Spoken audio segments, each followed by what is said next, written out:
All right, everybody, get ready to dive deep into October. In our little corner of the world, we're talking all things local, Bay Area style, and we've got a stack of Bay Area Telegraph articles here just begging to be unpacked. And it looks like we're kicking things off with something that's probably hit a nerve with a lot of our listeners, PG&E bills. Oh, yeah, those bills. Well, more Right. specifically, we've got an article here about that climate credit. Everyone just got that $55.17. You'd think people would be happy about a little bonus cash, right? Right. Free money is free money. But if you take a peek at the reader comments on this article, well, let's just say it seems like that $55 is a drop in the bucket compared to what some folks are getting slammed with for their energy bills. Yeah, I can see how that would leave a sour taste in people's mouths. A little bit, yeah. So for those who might not be familiar, this credit is all thanks to California's cap and trade program, which has been around since, what, 2014? Yep, 2014. It was designed to reduce greenhouse gas emissions by putting a price on pollution. Basically, companies have to buy permits to pollute, and that money gets funneled back into programs like this climate credit. The idea is to give people some financial relief while we're all transitioning to cleaner energy sources. So ideally, it's a win-win for everyone. Less pollution, we're all doing our part for the planet, and hey, a little cash back in our pockets doesn't hurt. But then you read comments like piddly allowance, slap in the face, and you start to realize that maybe it's not quite as simple as all that. What's your take on that disconnect, looking at the bigger picture? Well, I think it highlights just how complex this issue really is. Mm. On the one hand, you can't deny that cap and trade has made some positive strides. We've seen a decrease in carbon emissions, there's been a lot of investment in renewable energy sources, and that $55 credit, while it might not feel like much right now, it does add up over time. Yeah, I think the article mentions it's something like over $650 per PG&E residential customer since the program started. Right, so there is some tangible benefit there. But on the other hand, you absolutely can't ignore the fact that people are genuinely struggling with the cost of living these days, and energy costs are a huge part of that.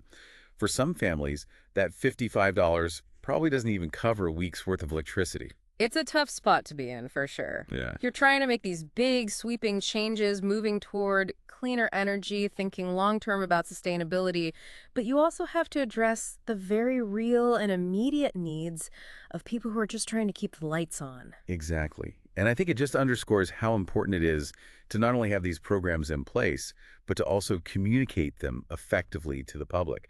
Because if people don't understand how it all works, or if they don't feel like they're actually benefiting, it's going to be really hard to get them on board, even if the end goal is something we all want. It's all about connecting those dots and showing people how it all fits together. Speaking of connecting, and maybe a little something to lighten the mood, how about we talk about pumpkins? Pumpkins? What about them? Well, how about a pumpkin patch in a pool? Okay, now you've got my attention. Right. So we stumbled across this article about a floating pumpkin patch, and I gotta say, I'm intrigued. A floating pumpkin patch? Is that even possible? Apparently so. This isn't some kind of fever dream. This is actually happening over at the Wave, that indoor water park complex in Dublin.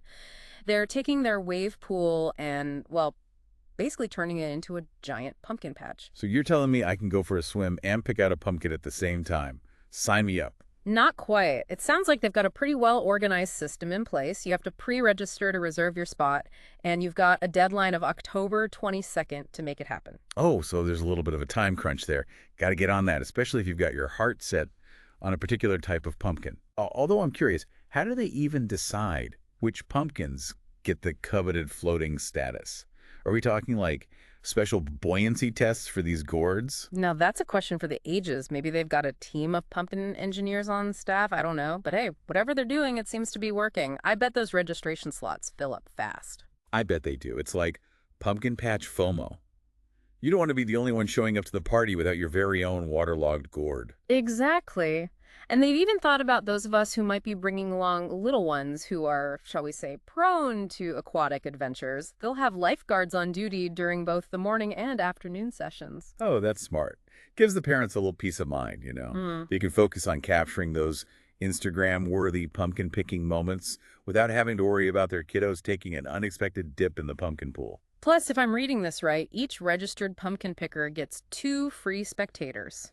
So mom and dad can tag along for the fun without having to brave the pumpkin-filled waters themselves. Unless they want to, of course. It's all about having options, Yeah. right?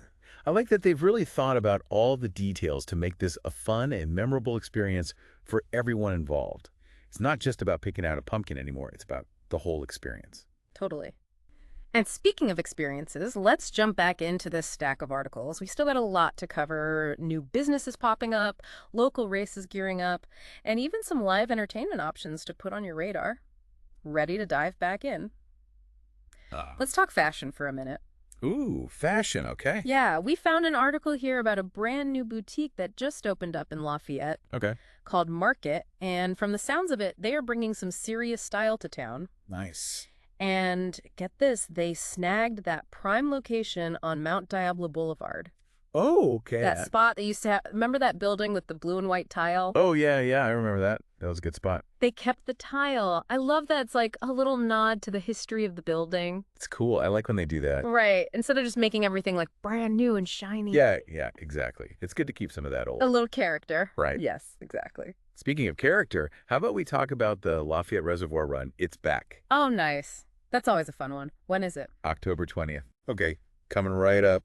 Mark your calendars, folks. Whether you're a seasoned runner or you just prefer a leisurely stroll around the reservoir.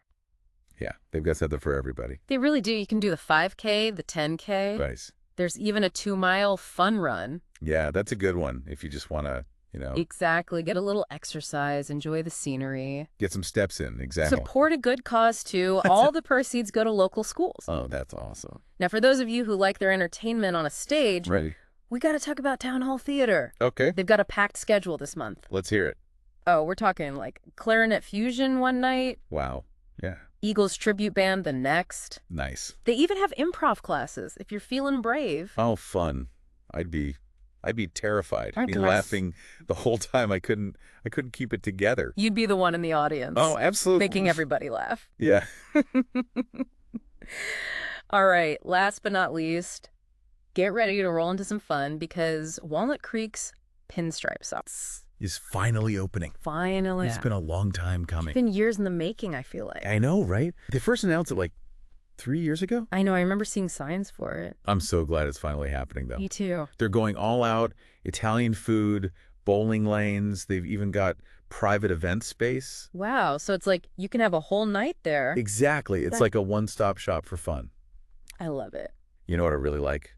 Their whole thing is like, their tagline is extraordinary connections through memorable experiences, I love that. which I think really speaks Up to, Bay Area. it is, we're all about experience. It is very Bay Area. It's all about like, getting those Instagrammable moments, but also like connecting with people. Exactly. It's not just about the gram. It's about like actually being present. Yes, exactly. And I feel like that's something that we see throughout all of these articles. It's true. Like whether it's, discovering a new local boutique that's got a really unique vibe. Or, lacing up your sneakers and hitting the pavement with your community for the reservoir run. Yeah, or like laughing your butt off at the theater. Exactly. It's all about those moments. Really is. That bring us together. And I don't know, I think it's pretty cool that even in a place as fast-paced and dynamic as the Bay Area, we still crave those smaller, more intimate connections. For sure. And these local happenings, these little things, they kind of